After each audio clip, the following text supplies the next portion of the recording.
I think there's actually something kind of groovy about the fact that this isn't based on another movie. It's not based on a franchise. It's not based on a character. It's not a reboot, which I don't even understand what that title means. I just think they're remakes. I'm always proud of the fact that I write my scripts from scratch. And one of the things that I like the most, and sitting here now, going around the world, is that I know that there was a day at one time that I sat at a table in front of a blank piece of paper, and none of this existed at all. And until I started filling out that blank piece of paper, this never would have existed. So I can always go back to that day and remember where none of this existed at all until I filled it up on a piece of paper with a pen. Can't write poetry on a computer.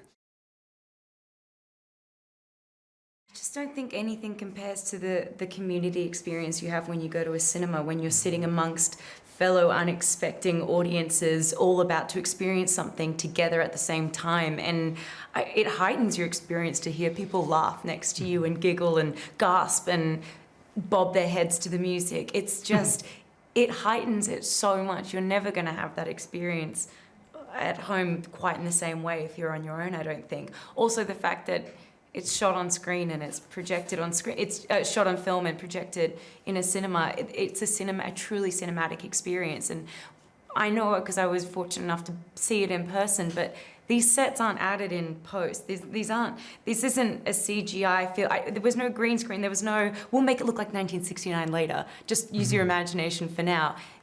I was there, I got to see it, and I'm telling you, when you sit there, you can feel that. You can feel the authenticity. It's just, you are truly transported to 1969. In particularly with my movies, I'm going for a whole bunch of different emotions that sometimes are counterintuitive to each other. And part of that is part of what I'm trying to do is I'm playing the audience. I kind of feel my job is almost like a conductor, and the audience is my orchestra. And so I don't make movies for people that just kind of passively sit there and let the images glaze over them. I want them to respond. And so I make them so for the audience to actually react to, not just watch. And so I like the idea that, like, they're laughing, they're laughing, they're laughing. Stop laughing. Stop laughing, stop laughing, laugh. You know, and now when a director can do that to you, and I've been an audience member and directors have done that to me, that is an audience having a good time at the cinema. That is why I go to the cinema.